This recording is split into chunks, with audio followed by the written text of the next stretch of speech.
할렐루야. 오늘은 수요 구속사 강의 마태복음 두 번째 말씀, 예수가 나시니라 라는 제목으로 살아계신 하나님 말씀 전하도록 하겠습니다. 간절히 바라기는 하나님 말씀 앞에 진심과 전심으로 반응하는 저와 여러분이 되기를 간절히 축복합니다. 제가 한 번은 인터넷에서 이런 글을 읽은 적이 있습니다. 음식점에 가서 남녀가 하는 행동을 보면 부부 사이인지 불륜 관계인지 단번에 알 수 있다라는 글이었습니다.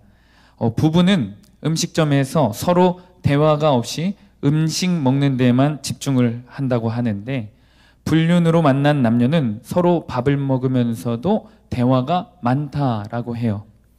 부부는 표정이 딱딱하게 굳은 채로 밥을 먹는데, 불륜 남녀는 표정이 밝은 채로 밥을 먹는다고 합니다.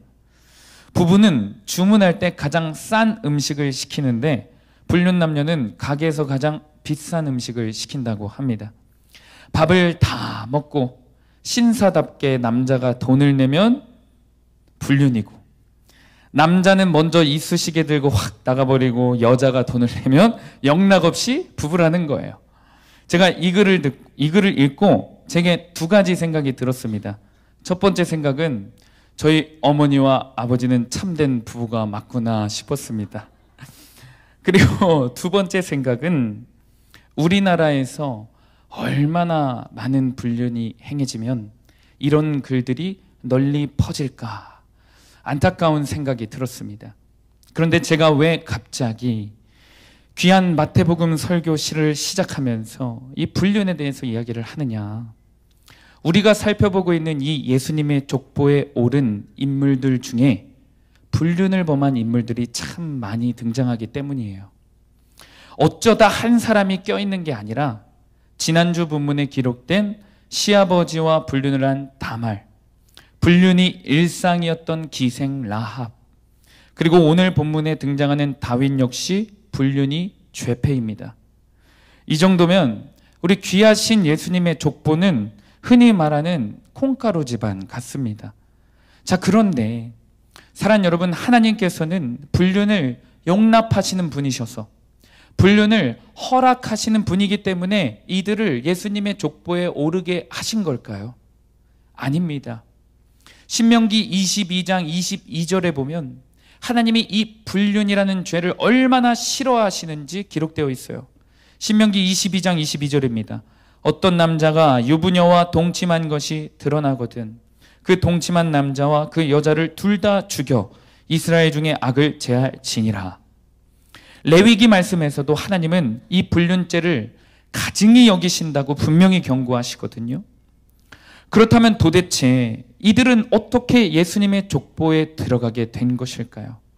오늘 말씀을 통해 이 질문의 해답에 대해서 살펴볼 텐데, 이것을 통해 우리는 오늘도 이 시대에도 누가 구원을 받고 누가 예수님의 족보를 써 내려갈 수 있게 되는지 확인할 수 있게 되는 거예요.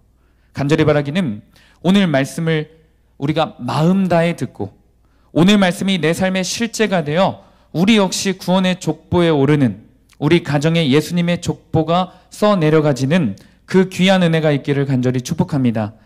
오늘 보면 첫 번째 메시지는 다음과 같습니다. 회개하고 돌아오는 자가 예수님의 족보에 오릅니다. 오늘 본문 1장 6절 말씀 우리 한 목소리로 합독하도록 하겠습니다. 시작. 이새는 다윗 왕을 낳으니라. 다윗은 우리아의 아내에게서 솔로몬을 낳고. 다윗 왕은 밧세바를 통해 솔로몬을 낳습니다. 그런데 오늘 6절에는 밧세바를 우리아의 아내라고 표현합니다. 이것이 무엇을 뜻하는 것이냐면, 지금 성경의 기자가 다윗과 밧세바의 간음 사건을 의도적으로 아주 노골적으로 드러내는 거예요. 다윗이 왕이 되기 전 직업이 사실 목동이었죠. 양치는 목동은 제가 사무엘상 설교를 하면서 잠깐 언급한 적이 있는데, 당시 고대 근동 지방에 법정이 열리면 증인으로 참석할 자격조차 없는 사람이 바로 이 목동이었어요. 만약 한 마을에 어떤 끔찍한 살인 사건이 일어났는데 그 현장의 유일한 목격자가 목동입니다. 이 목동이 범인이 누구인지를 본 게 확실한데 사람들은 목동의 증언을 외면하고 받아들이지 않는 거예요. 그 정도로 사람 대접을 아예 못 받는, 신뢰 자체를 못 받는 천한 신분이었습니다. 그런데 이 정도로 멸시천대받는 목동 다윗에게 하나님이 은혜를 베푸셨습니다. 그래서 사울을 이어서 한 나라의 왕으로 세움받습니다. 그것도 그냥 한 나라의 왕이 아니에요. 이스라엘 역사상 전무후무한 전성기를 이끈 최고의 왕으로 세움받습니다. 그런데 문제가 생겨요. 사무엘하 11장에 보면 다윗이 이 놀라운 하나님의 은혜를요 놓쳐버려요. 하나님께 자기가 받은 말도 안 되는 이 큰 은혜를 지키지 못해요. 저는 저의 삶을 보면서 느끼는 게 있습니다. 하나님께 은혜 받는 것보다 정말로 그 받은 은혜를 지키는 게 너무 어렵다라는 것을 느껴요. 하나님께서 다윗에게 은혜를 허락하셔서 경제, 정치, 군사력의 전성기를 허락하셨습니다. 다윗을 높이셨어요. 그러나 다윗이 배가 부르고 등이 따스우니까 자신들의 부하들만 전쟁에 출정시키고 자신은 왕궁에서 편하게 먹고 놉니다. 당시 전쟁은 왕이 진두지휘하는 게 원칙입니다. 그런데 얼마나 군사력이 강했으면 이런 원칙을 쉽게 무시하는지 가늠해 볼 수 있는 거죠. 부하들은 전쟁을 하고 있는데 왕은 궁전에서 놀고 먹고 있어요. 그리고 놀고 먹고 있는 이 다윗에게 딱 저 멀리에 목욕하고 있는 아름다운 여인이 보이기 시작해요. 그리고 은큼하게 훔쳐보다가 자신의 권력을 사용해 그 여인을 데려와서 간음을 합니다. 그것이 사무엘하 11장 2절에서 4절까지의 말씀입니다. 저와 여러분들이 한 목소리로 합독하도록 하겠습니다. 시작. 저녁 때에 다윗이 그의 침상에서 일어나 왕궁 옥상에서 거닐다가 그곳에서 보니 한 여인이 목욕을 하는데 심히 아름다워 보이는지라.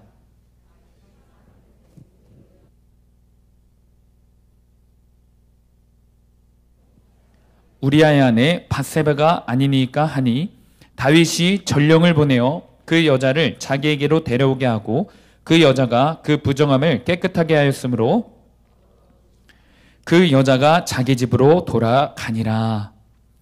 오늘 본문 마태는 예수님 당시에 자신들이 선택받은 민족이라고 혈통에 대해서 우월감을 갖고 있었던 유대인들에게 복음을 전하는 거예요. 그런데 복음을 전하면서 의도적으로 이 다윗의 간음죄를 1장부터 꺼냅니다. 왜요? 너희들이 말하는 그 위대한 민족 영웅 다윗 왕, 너희들이 우상 삼는 그 아브라함, 너희들이 그렇게 자랑하는 이스라엘의 혈통이 사실은 다 죄인의 혈통이야. 그런 자격 없는 너희들을 구원할 수 있는 것은 오직 민족적 영웅이 아니라 다윗 왕이 아니라 예수 그리스도 한 분밖에 없다 라는 것을, 이 복음을 1장의 족보부터 선언하고 있는 겁니다.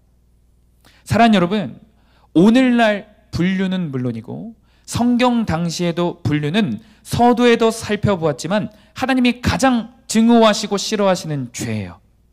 왜 그런 줄 아십니까? 하나님이 이 세상에서 만드신 첫 번째 공동체가 부부이자 가정이기 때문에 그렇습니다. 생각해보면 하나님은 교회보다, 한 나라보다 이 가정을 먼저 아름답게 창조하셨어요. 하나님이 가장 소중하게 만드셨고 하나님이 가장 소중하게 생각하셨고 돌보시는 이 가정을 깨트리는 죄, 가정의 소홀히 한 죄, 가정의 대대손손, 상처를 되물림하게 하는 이 죄를 하나님은 정말로 증오하십니다. 그럼에도 왜 이 다윗이 예수님의 조상이 되었을까요? 그럼에도 왜 다윗은 물론이고 다말, 기생 라합이 예수님의 족보에 오르게 되었을까요? 여러분, 이것은요, 아무리 생각해봐도 이 세상의 어떤 논리, 이해, 가치체계, 사례, 역사로 설명이 안 돼요. 이 예수님의 족보는 인간의 힘으로 써 내려갈 수 없는 족보예요. 이해할 수 없는 족보가 맞아요. 이것을 우리 삶에 그대로 적용해 보잖아요.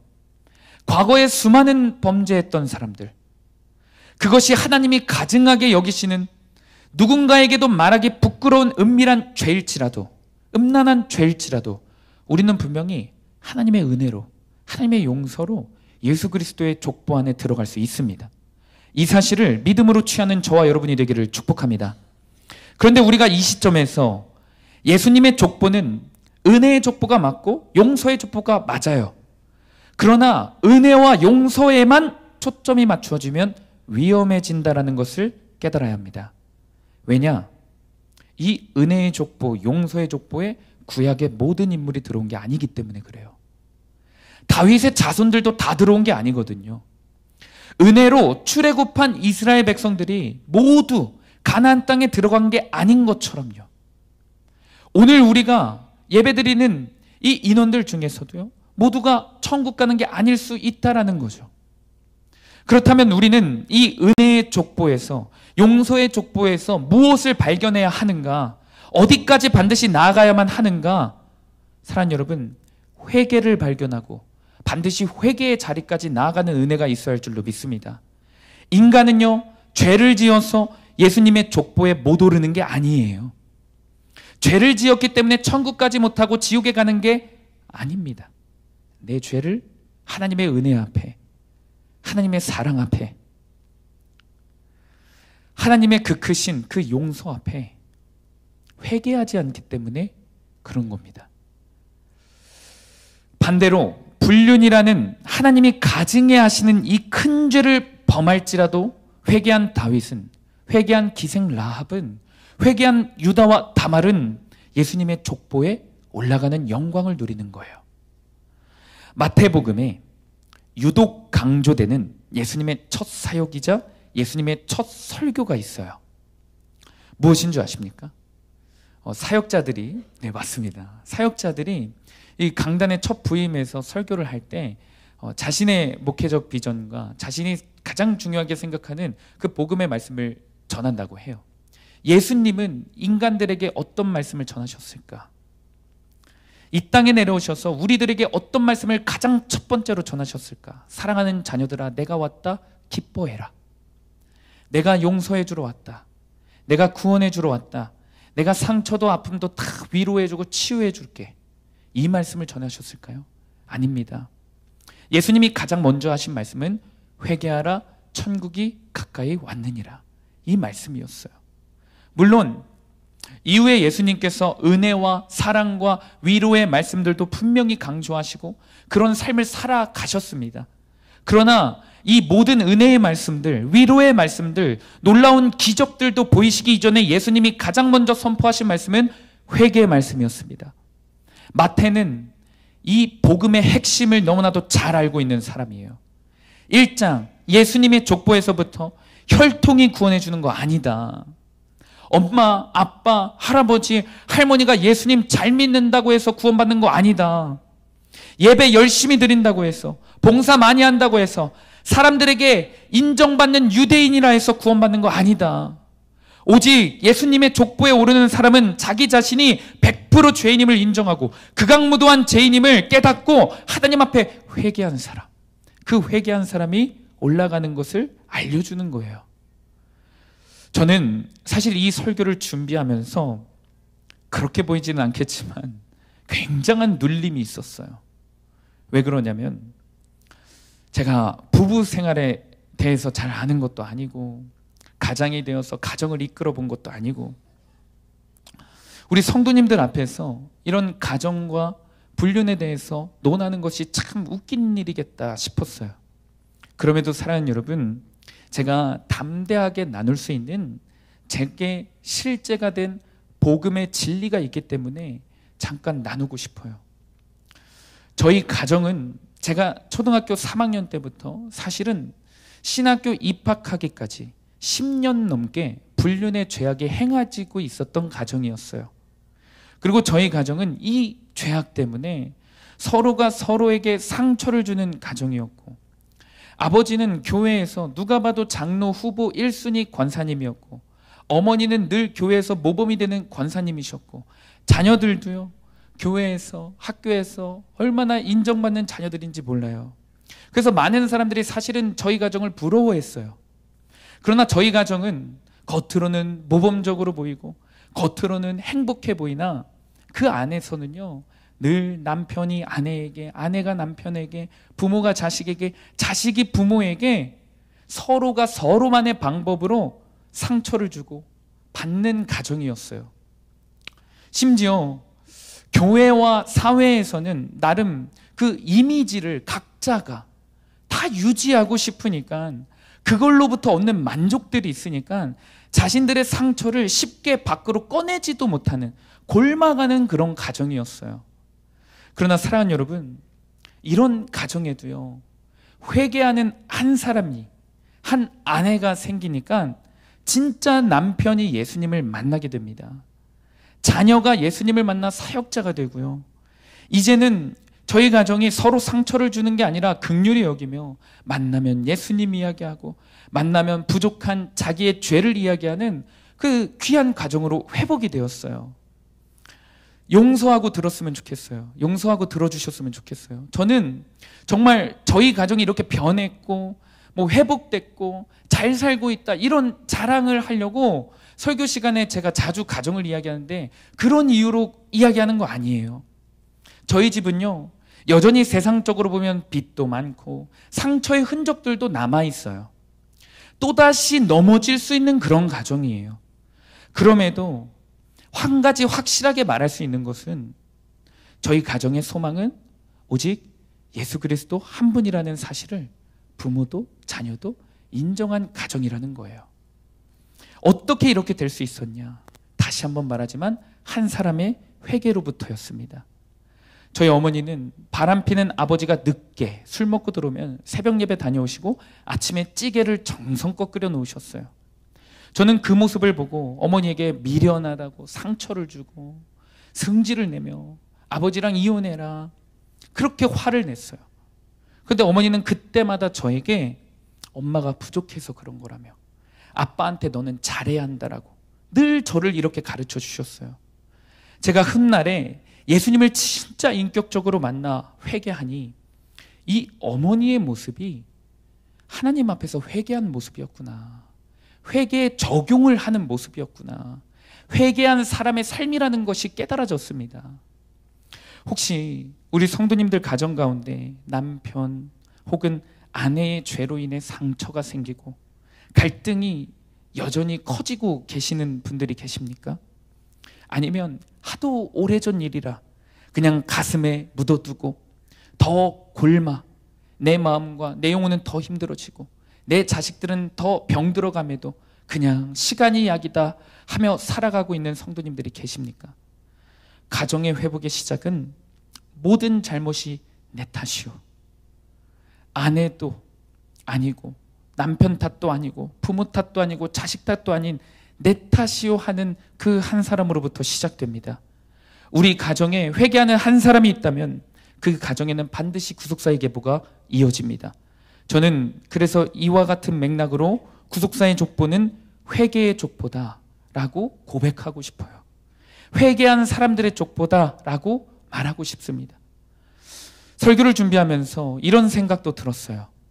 이 자리에서 누군가는 불륜의 죄도 없고 가정과 인생이 누가 봐도 참 행복한 평안한 이들도 있겠다 싶었어요. 불륜을 경험한 부부도 없고 부모님의 불륜을 경험한 자녀들도 이 자리에 없을 수 있어요. 그리고 자기 자신의 인생에 크게 도드라지는 죄들이 없다고 생각하는 사람들도 있겠다 싶었어요. 그러나 기억했으면 좋겠습니다. 사랑하는 여러분, 육적인 간음보다 더 무서운 것이 있어요. 영적인 간음이에요. 하나님보다 세상을 더 좋아하는 거 영적인 간음입니다. 하나님보다 나에게 더 잘해주고 힘이 되어주는 남편, 아내, 실망 한 번 끼친 적 없는 자식, 친구를 의지하고 우상 삼는 거 영적 간음입니다. 이런 영적 간음들이 더 무서운 이유가 무엇인지 아십니까? 너무 행복해서 하나님보다 우상 삼고 있는 것들로 그것이 남편이 되었든 아내가 되었든 자식이 되었든 부모가 되었든 세상의 취미가 되었든 친구가 되었든 지금 당장 만족함이 있기 때문에 회개할 생각조차 못한다. 그것 때문에 이런 영적 간음은 치명적입니다. 영적인 간음은 겉으로 잘 드러나지가 않아요. 육적으로 불륜을 저지르고 크게 문란한 육체적인 죄를 짓는 사람들보다 더 교양이 있어 보이거든요. 온유해 보이고요. 믿음이 있어 보일 수 있거든요. 그러나 그렇기에 영적인 간음은 잘 드러나지 않기 때문에 더 치명적일 수 있다는 사실을 기억해야 할 줄로 믿습니다. 옛날에 한 작은 마을에 목사님에게 두 여인이 찾아왔다고 합니다. 한 여인은 가슴을 치고 울며 나는 간음을 한 큰 죄인입니다. 나는 내 가정뿐만 아니라 다른 사람의 가정을 망친 죄를 지었습니다. 라고 울면서 회개했습니다. 그런데 또 다른 여인은 방실방실 웃으며 목사님, 저는 이 여인과 다르게 별로 죄 지은 게 없어요. 뭐 좀 자잘한 죄는 좀 지은 것 같은데 큰 죄는 기억할 만한 게 없습니다. 라고 말했어요. 목사님은 먼저 울면서 회개하는 여인을 진정시키고 당신은 가서 큰 바위 하나를 가지고 오세요 라고 말했고, 웃고 있는 다른 여인에게는 당신은 치마폭에 자잘한 돌들을, 자갈들을 담아오세요 라고 했어요. 조금 후에 울던 여인이, 회개한 여인이 낑낑거리며 큰 바위를 가지고 왔습니다. 그리고 다른 여인은 치마폭에 자잘한 자갈을 잔뜩 가지고 왔어요. 목사님이 이제 이렇게 말하기 시작했습니다. 자, 이제 각자 가지고 온 돌들을 원래 그 자리에 도로 갖다 놓고 오세요. 큰 죄를 지었다며 큰 바위돌을 가져온 이 여인은 돌이 있던 자리를 쉽게 찾아 그곳의 바위를 버리고 돌아올 수 있었어요. 그러나 자잘한 돌을 잔뜩 치마폭에 가져온 여인은 방실방실 웃었던 표정은 뒤로 하고 난처해지기 시작했습니다. 자잘한 것들을 하도 많이 끌어모아서 어디에 갖다 놓아야 할지, 원래 그 자갈의 위치가 어디인지 모르는 거예요. 목사님이 그때 죄와 회개에 대해서 이렇게 설명하셨습니다. 잔잔한 죄라고, 작은 죄라고 회개를 안 하면 치마폭에 쌓아놓은 잔잔한 돌멩이 같아서 나중에 심판대 앞에서, 하나님 앞에서 회개하려고 해도 어디서 주웠는지 알지를 못합니다. 또 몇 개인지 알지 못함으로 회개하기가 더 고통스럽고 더 힘듭니다. 그렇기 때문에 죄는 큰 죄이든 작은 죄이든 모아두지 말고 방심하지 말고 빠르게 회개해야 합니다. 이렇게 가르쳐 주셨다고 해요. 사랑하는 여러분, 예수님 족보의 핵심은 다시 한번 말하지만 회개입니다. 이방 여인도, 과거가 음란한 여인도, 하나님이 가장 가증스러운 죄로 여긴 그 간음을 한 다윗도 결국 회개한 사람이었기 때문에 예수님의 족보에 오를 수 있었습니다. 간절히 바라기는 우리가 오늘도 구속사의 핵심은 하나님 앞에 내 죄를 회개하는 것임을 깨닫고 오늘 성령님께서 깨닫게 해주시는 모든 죄를 회개하는, 너무 자잘한 것들이 사실은 우리 삶에 많이 쌓여 있어서 어디서 어떻게 버려야 할지를 모른다면 어렵다고 포기하는 게 아니라 더 늦기 전에 주님께 눈물로 회개를 도와달라고 간구하는 저와 여러분이 되기를 간절히 축복합니다. 적용 질문입니다. 육적 간음의 죄와 영적 간음의 죄를 철저히 회개하고 있나요? 아니면 여전히 숨기고 있나요? 내가 내 죄를 보지 못하고 회개하지 않기 때문에 우리 가정의 구속사의 족보가 끊기고 있다는 사실을 알고 있습니까? 오늘 보면 두 번째 메시지입니다. 공기 같은 사람 우리아가 예수님의 족보에 오릅니다. 우리 오늘 본문 6절 말씀 다시 한번 한 목소리로 합독하겠습니다. 시작.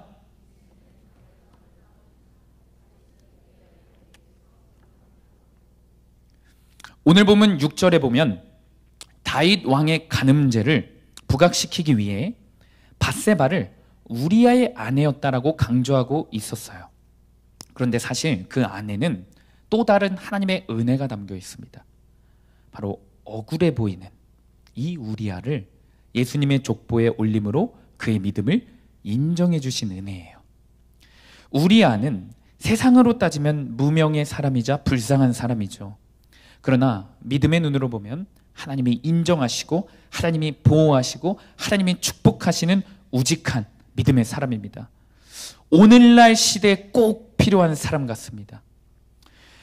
니와 순페이의 제왕학이라는 책에서는 오늘날 시대에 공동체가 가장 필요로 하고 훌륭한 사람은 공기와 같은 지도자라고 말합니다. 이 공기와 같은 지도자는 사실은 평상시에 있는지도 없는지도 모른다고 해요. 공동체가 잘 돌아가기 위해 보이지 않는 곳에서 자기를 드러내지 않고 수많은 사람들을 서포트하고 있는 지도자가 가장 훌륭한 사람이고 공동체에 필요로 한 사람이라는 거예요. 그 아래 단계의 지도자는 사랑받고 존경받는 지도자래요. 물론 이 지도자도 좋죠. 날마다 우리 아빠가 최고야, 우리 사장님이 최고야, 우리 속장님이, 우리 엄마가 최고야, 우리 전도사님이 최고야 하는 말은 그 말을 들어도 공기와 같은 지도자보다는 사실은 못한 사람이라는 거예요. 왜냐하면 공기와 같은 지도자는 그런 말할 필요가 없기 때문이에요. 그리고 그런 사람이 공동체를 더 바르게 세워간다는 거예요. 그 다음 아래 단계는 무서운 지도자, 그리고 그 가장 밑에 단계는 밑에 사람으로 경멸받는 지도자라고 해요. 오늘 본문의 다윗은 냉정히 지도자로서 경멸받을 만한 일을 했어요. 우리아의 아내 밧세바를 임신시켜 놨거든요. 그런데 우리아가 임신시킨 것처럼 하려고 자기가 마음을 쓰면서 우리아에게 휴가를 주고 휴가 가운데 부인과 잠자리를 유도하는 꾀를 부려요. 그런데 이 우리아도요, 윗사람이었거든요. 밑에 부하들이 있는 사람이었는데 이 우리아는 자기 자신이 윗사람으로서 밑에 부하들이 전쟁 중에 있는데 어떻게 나만 특혜를 입어 혼자 집에 가서 자냐. 부하들의 사기에 안 좋을 것이다 라고 생각했어요. 그리고는 왕의 휴가 명령을 거부하고 바로 전쟁터로 또다시 간 건 또 아니었습니다. 이건 또 무엇을 의미하냐면 아랫사람으로서 할 도리를 한 거예요. 전쟁터로 바로 돌아간 게 아니라 왕궁 문 앞에서 잤다고 기록합니다. 사무엘하 11장 8절에서 9절을 우리 세번역 성경으로 한 목소리로 읽어보겠습니다. 시작. 그런 다음에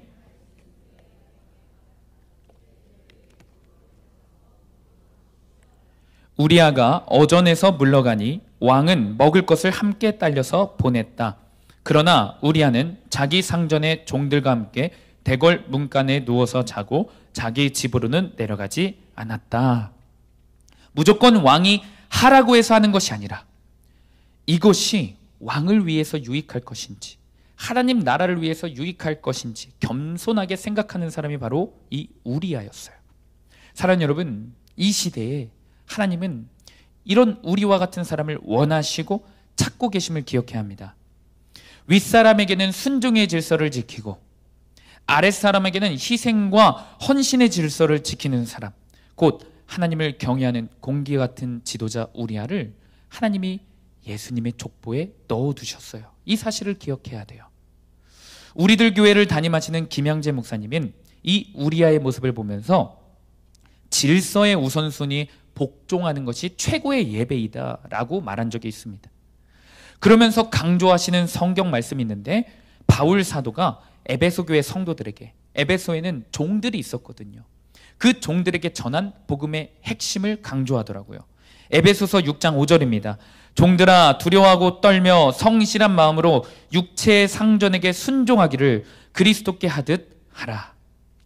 눈에 보이는 윗사람, 하나님이 우리 가정 가운데, 우리 교회 가운데, 나의 직장 가운데 허락하신 질서를 무시하는데 어떻게 눈에 보이지 않는 하나님의 질서를 따를 수 있겠습니까? 어떻게 하나님을 따를 수 있겠어요? 그럴 수 없는 거예요. 하나님을 잘 믿는 사람일수록, 믿음이 훌륭한 사람일수록, 하나님을 경외하는 사람일수록 영적 질서를 철저하게 지키는 사람입니다. 요즘 젊은 사람들을 MZ세대라고 부릅니다. 저도 MZ세대더라고요. MZ세대의 특징은 어떤 위계 질서를 굉장히 많이 싫어한다고 해요. 위계 질서. 사실 저도 위계 질서에 대해서 굉장히 반감을 갖고 살았던 사람인 것 같아요. 과거부터 제가 경험한 교회 안에 직분과 질서를 너무 강조하고 특히 목회자의 영적 질서를 강조하면서 목회자가 하나님인 것처럼 말하며 성도들의 길을 죽이는 설교, 그런 목회 방식을 보았기 때문에 그것을 스스로 비판했던 적이 있어요. 실제로 한국 교회에 이런 문제점들 때문에 신음하는 교회들과 성도님들이 있습니다. 근데 여러분, 영적 질서를 잘못 이용한 사람은 하나님 앞에서 회개하고, 목회자이든 속장이든 한 가정의 가장이든 하나님 앞에서 분명 철저히 회개해야 합니다. 그리고 하나님이 회개하지 않는다면 가만두시지 않을 명백한 죄예요. 그럼에도 제가 감히 말씀드릴 수 있는 것은, 제가 사역을 하면서 뼈저리게 느끼고 있는 것은 영적 질서를 세워나가는 것이, 그리고 나부터가 영적 질서 앞에 철저히 순종하는 것이 얼마나 교회가 건강해지고 믿음의 공동체를 건강해지는 그 지름길로 인도하는 것인지 깨닫고 있어요. 하나님은요, 영적 질서가 바로 세워진 교회에 더 큰 은혜를 부어주십니다. 그리고 그 질서에 바르게 순종할 줄 아는 이들을 높게 평가하시고 그 귀하게 여기세요. 그런데 이 한 공동체의 영적 질서는 우리와 같은 우직한 사람이 건강하게 세워갈 수 있는 거예요. 보이지 않는 곳에서 묵묵히 질서에 순종하고, 아무도 알아주지 않을지라도 묵묵히 그 원칙에 맞게 행동하는 사람, 이 사람이 결국에 예수님의 족보를 써내려가고 또한 믿음의 공동체를 더 바르게 세워가는데 쓰임받는 한 사람이 되는 겁니다. 예수님의 족보는 우리와 관련 없는 이야기 같고 그냥 성경 통독하면서 아무 생각 없이 읽어도 되는 부분이 보면 볼수록 아닌 것 같아요. 우리가 신앙생활 가운데 힘써서 행해야 할 것들, 믿음으로 싸워야 할 것들이 너무 많이 담겨져 있어요. 이 족보 안에요. 첫 번째는 전 단락에서 나눈 회개입니다. 큰 죄, 작은 죄, 육적 간음, 영적 간음, 그 어떤 죄도 하나님 앞에서 타협하지 않고 회개함으로 주님께 나아가는 자가 예수님의 족보에 오르게 되는 거예요. 그리고 방금 살펴본 두 번째는 윗사람에게 순종하고 아랫사람들을 배려하며 함께하는 그 우리와 같은 사람들이 되어야 한다는 거죠. 간절히 소망합니다. 수암교회에 속해 가정, 선교회 가운데 이 우리와 같은 사람들이 많아져서 이 한 사람을 통해 많은 사람들이 회개하고, 이 공기 같은 사람을 통해 하나님 말씀 앞에 많은 사람들이 인도가 되어지는 구속사의 족보가 풍성히 써내려가지는 우리 교회 되기를 축복합니다. 적용 질문입니다. 나 자신이 드러나지 않아도 진심으로 윗사람에게 순종하고 아랫사람을 높여주고 있습니까? 나 자신을 높이고 드러내기 위해서 윗사람 아랫사람을 이용하며 기회를 노리고 있지는 않습니까? 오늘 말씀의 결론입니다. 예수님의 족보는 기다림의 족보입니다. 우리 오늘 본문 말씀 12절에서 15절까지의 말씀 한 목소리로 읽어보겠습니다. 바벨론으로 사로잡혀간 후에 여고냐는 스알디엘을 낳고, 스알디엘은 스룹바벨을 낳고, 스룹바벨은 아비웃을 낳고, 아비웃은 엘리야김을 낳고, 엘리야김은 아소르를 낳고, 아소르는 사독을 낳고, 사독은 아킴을 낳고, 아킴은 엘리웃을 낳고, 엘리웃은 엘르아사를 낳고, 엘르아살은 mat단을 낳고, mat단은 야곱을 낳고. 이스라엘 백성들은 기원전 586년에 나라가 완전히 멸망하는 극심한 고난을 마주합니다. 성전이 파괴되고요, 궁전이 파괴되고요, 백성들의 삶의 터전이 황폐해집니다. 그리고 자녀들로부터 시작하여 여자들, 귀족들 다 바벨론으로 포로로 끌려가요. 그리고 이 포로기 이후로부터 끝이 보이지 않는 암흑기가 이스라엘 역사 가운데 500년이 찾아와요. 이 소망 없는 암흑기를 신구약 중간기라고도 표현을 합니다. 구약 성경 말라기 이후에 오늘 우리가 살펴보는 마태복음이 바로 쓰여진 게 아니라 수백 년간의 간격이 있는 거예요. 그리고 이 간격은 이스라엘 백성들에게 아프고 쓰라린 고난의 시기였습니다. 이스라엘 백성들이 역사 가운데 가장 처참하게 숨죽이며 살아가는 시기가 이 시기였어요. 마치 피투성이가 되어 살아가요. 이 시기에는요, 어떤 역사들이 일어나냐, 강대국들이 계속해서 바뀌는 역사가 일어나요. 전쟁의 연속입니다. 그런데 이스라엘은 강대국들이 계속 바뀌는 고래들 틈에서 매번 새우등이 터지듯이 이리 끌려다니고 저리 끌려다니면서 수치를 당해요. 500년 동안요.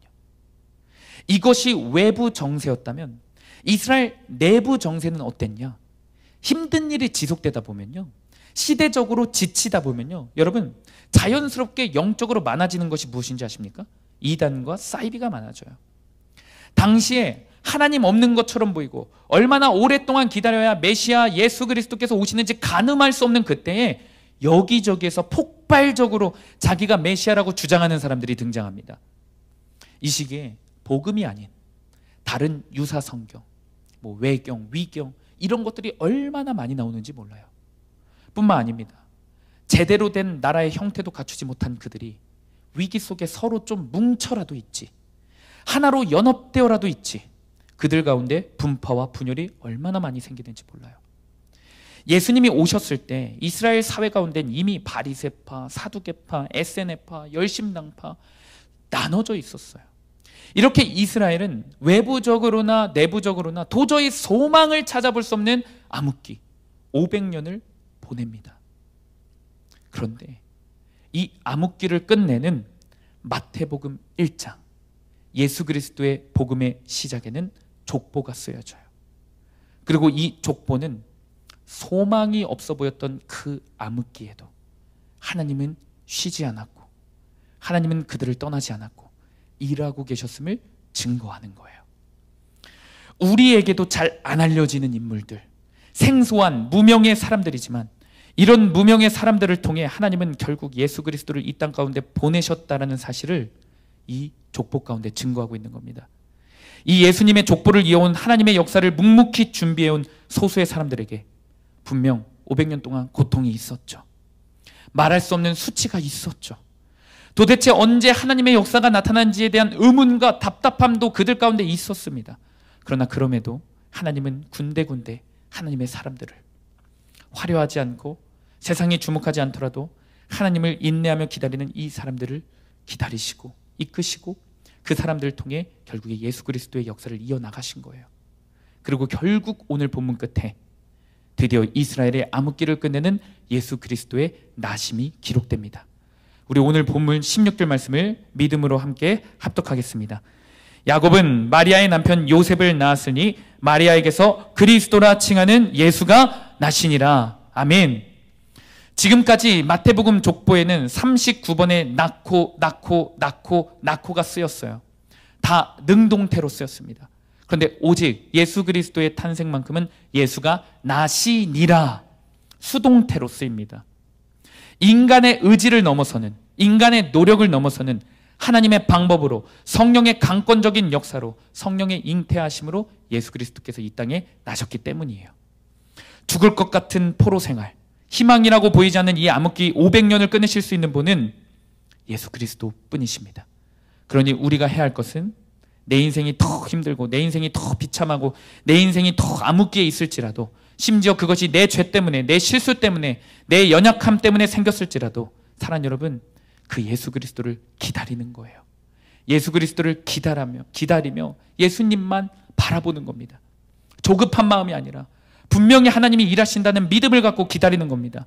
환경과 상황과 사람에 좌절하지 않고 때로는 내 모습이 피투성일지라도 예수 그리스도를 기다리는 거예요.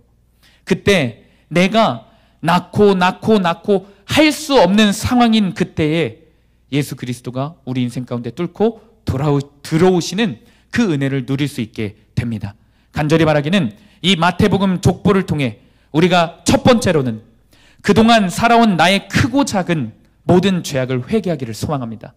그리고 두 번째는 우리야처럼 공동체 가운데 헌신의 결단을 하는 저와 여러분이 되기를 축복합니다. 그리고 끝으로 내가 회개했다고, 헌신했다고 끝이 아니라 겸손히 그리고 간절히 하나님의 역사를 기다리는 저와 여러분이 되기를 축복합니다. 말씀을 정리합니다. 말씀을 정리하면서 오늘 결단 찬양으로 고백하게 될 그 크신 하나님의 사랑, 이 찬송가가 작곡되어진 배경에 대해서 짧게 나누고 말씀을 마치겠습니다. 미국에 마틴 레만 목사님이라는 분이 계셨어요. 이분은 목회자로 부름을 받고 신학교에서도 최선을 다해 공부를 하셨던 분이에요. 그런데 이 목사님의 목회 사역이 참 어려우셨나 봐요. 같은 신학교를 나와도 크게 쓰임받고 무사람들에게 인정을 받으면서 사역하는 목사님들이 있는가 반면에 이 목사님은 아주 작은 시골에서 사례비도 못 받으면서 사역을 했다고 합니다. 아내와 자녀들이 있었어요. 목회를 하면서 도저히 사례비를 받을 수 없는 그 시골 끝자락에서 목사님은 사역을 포기하고 싶지 않아 사역을 하면서 공장에 가서 일하고 잠을 줄여가면서 병원에 가서 일하고 힘든 노동을 하면서 사역과 삶을 이어나가셨다고 합니다. 어느 날에는 치즈 공장에서 일을 할 때였습니다. 그날 유독 치즈 공장에 주문이 많아 숨 돌릴 틈도 없이 매우 바빴다고 해요. 이런 생각이 들지 않았을까 생각해 봤어요. 언제까지 이렇게 살지? 언제까지 이렇게 사역하지? 다른 인정받고 성공하는 동료 사역자들이 생각날 수도 있었을 것 같아요. 그렇게 힘들고 지친 마음을 이끌고 겨우 아내가 싸준 도시락을 꺼내 먹으려고 하는데 한 쪽지가 있었습니다. 아내가 써준 쪽지였어요. 그리고 이 쪽지에는 놀라운 신앙의 고백이 담겨 있었습니다. 제가 읽어드려 보겠습니다. 하늘을 펼쳐진 양피지로 삼고 세상 모든 갈대, 나뭇가지, 모든 초목을 펜으로 삼고 온 세상의 바다를 잉크로 채우고 온 인류가 다 능숙한 서기관이라 해도 하나님의 크신 능력과 영광, 사랑, 놀라운 이야기를 다 적을 수 없다. 가진 것 하나 없고 목회와 일을 병행할 정도로 오랜 기간 고난이 지속된 이 목사님이었지만 그럼에도 하나님이 날 사랑하시기에 내가 지금 숨쉬며 살아갈 수 있다는 사실이 성령님의 감동으로 깨달아지기 시작했습니다. 그 치즈 공장 한켠의 벽에서 울면서 썼던 가사가 바로 우리가 잘 알고 있는 그 크신 하나님의 사랑이라는 찬송가였습니다. 지난주와 이번 주에 이어서 살펴본 이 마태복음 1장의 족보에는 굉장히 짧지만 우리가 잘못하면 아무 생각 없이 읽어 내려갈 수 있는 내용이지만 너무나 중요한 구속사의 메시지가 담겨 있습니다. 가장 먼저 우리가 긴장하면서 들어야 할 회개의 메시지, 또 동시에 저마다 암흑과 고통과 고난이 가득한 우리의 삶의 자리에서 하나님의 일하심을 바라보게 되는 그 위로의 메시지도 있어요. 오늘 이 귀한 예수님의 족보가 우리들 앞에 주어져 있습니다. 하나님께서는 회개의 메시지와 위로의 메시지를 동시에 주시면서 우리를 이 생명의 족보 안으로 들어오라고 초청하고 계십니다. 간절히 소망하기는 어쩔 때는 우리를 달래가면서 어쩔 때는 혼내가면서 우리를 포기하지 않으시는 그 하나님의 사랑을 말씀을 통해 깨닫고 하나님께 돌아가는 이 밤 되기를 간절히 축복합니다. 오늘 우리가 붙들고 기도할 말씀은 마태복음 1장 6절 말씀입니다. 이새는 다윗 왕을 낳으니라. 다윗은 우리아의 아내에게서 솔로몬을 낳고. 귀하신 예수님의 족보에, 귀한 구원의 족보에 간음하고 음란한 여인들과 받은 은혜를 지키지 못하고 충신의 아내를 빼앗고 간음한 다윗 왕이 들어와 있음을 깨닫습니다. 주님, 이들의 죄를 다 합쳐도 더 더러운 죄가 나의 죄입니다. 더 탐욕스럽고 더 음란하고 더 이기적인데 육적인 것은 물론이고 영적으로도 계속해서 하나님을 버리고 간음을 하고 있는 나인데 고집스럽게 회개하지 않는 죄인이 저입니다. 회개하지 않고 그냥 저냥 살아가는 기간이 너무 오래돼요. 어디서부터 어떻게 나의 자잘한 죄악들, 덕지덕지 붙어있는 이 죄악들을 어디서부터 어떻게 회개할지 모르는 무지한 죄인이 저입니다. 주님, 이 시간 불쌍히 여겨 주시옵소서. 주님, 이 시간 나의 회개를 철저히 도와주시옵소서. 나의 힘으로 할 수 없고 나의 노력으로 할 수 없는 참된 회개를 성령님 이 시간 도와주셔서 이 밤에 주님이 기뻐하시는 회개에 합당한 열매를 맺을 수 있도록 인도하여 주셔서 주님, 이 시간 우리를 긍휼히 여겨 주셔서 주님의 은혜와 용서를 더 이상 그만 이용하고 참되게 회개하는 자가 되게 하여 주셔서 이 시간 주님 이름 한번 부르시고 통성으로 기도하며 나아갑니다. 주여,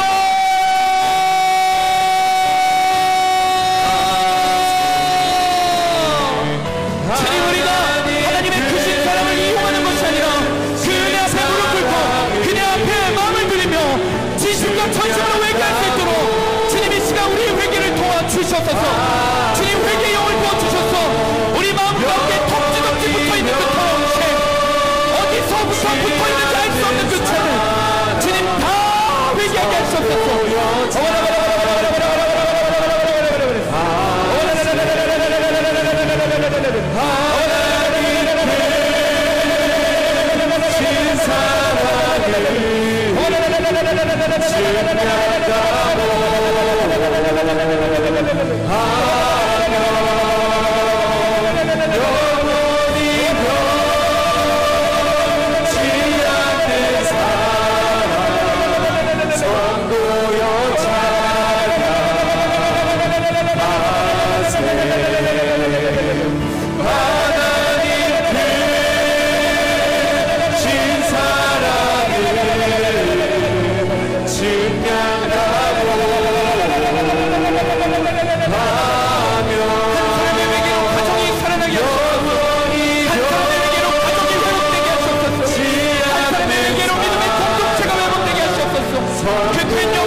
특별히 주님이 임재하시는 거룩한 강단 앞으로 초청합니다.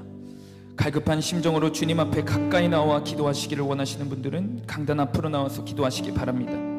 기도 제목이 있으신 분은 뒤에 기도 카드를 작성하셔서 나오시면 담임 목사님께서 안수해서 기도해 주십니다. 이 시간 다시 한번 붙들고 기도할 말씀은 오늘 본문 16절 말씀입니다. 야곱은 마리아의 남편 요셉을 낳았으니 마리아에게서 그리스도라 칭하는 예수가 나시니라.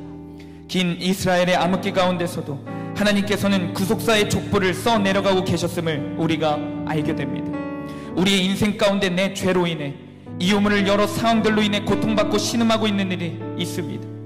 힘에 겨워 회개할 힘도 없다고 생각되어지고, 내게는 더 이상 기회도 없다고 생각되어지고, 회복도 더 이상 없다고 여겨지는 무기력한 자들이 있습니다. 주님, 이 시간 하나님의 일하심과 통치하심을 상황과 환경, 사람에 매어 바라보지 못하는 당신의 자녀들을 불쌍히 여기셔서 믿음의 눈을 들어 하나님을 바라보게 하시고 하나님의 신실하심을 바라볼 수 있도록 인도하여 주셔서서 하나님의 일하심을 회개함으로 오늘 하루 말씀에 순종함으로 기다리게 하여 주셔서서 다시 싸울 수 있는 의지를 허락하시고 다시 일어설 수 있는 힘을 허락하셔서 하나님의 인도하심을 따라가는 구속사에 속해 있는 복된 우리가 될 수 있도록 인도하여 주시옵소서.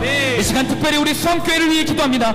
분명한 하나님의 말씀을 통해 영적 질서가 세워지는 교회가 되게 하시고 그 질서 안에서 사랑으로 소문난 교회가 되게 하여 주시옵소서. 마지막 시대 가운데 모든 성도들이 한 성령 안에서 하나로 연합되어져 하나님이 명령하시는 곳에 한 몸으로 움직여 주님의 기쁨이 되는 교회가 되게 하여 주시옵소서. 이 시간 이 기도 제목 붙잡고 주님 이름 한번 부르시고 통성으로 기도하며 나갑니다. 주여, 거룩하신 주님, 오늘 이 밤에 거룩한 불꽃으로 인하여 우리의 부족한 것들을 태워주셔서, 우리의 우매한 것들을 태워주셔서, 우리의 무지를 하나님의 갈망하는 그 열망하는 마음으로 바꿔주셨고 우리의 묵은 마음들을 새롭게 씻어주셔서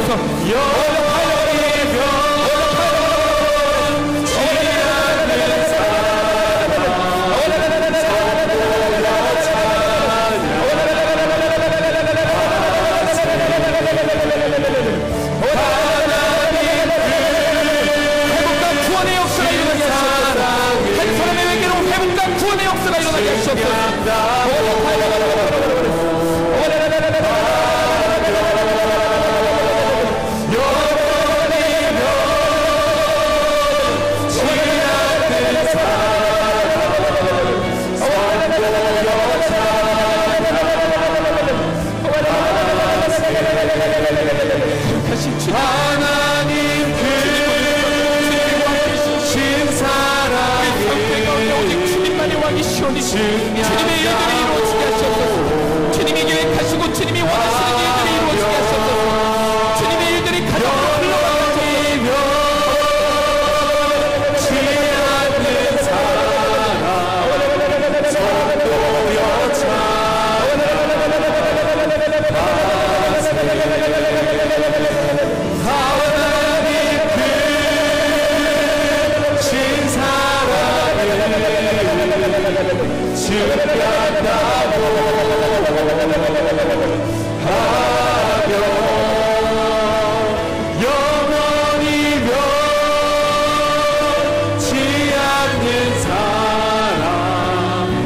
성도여 찬양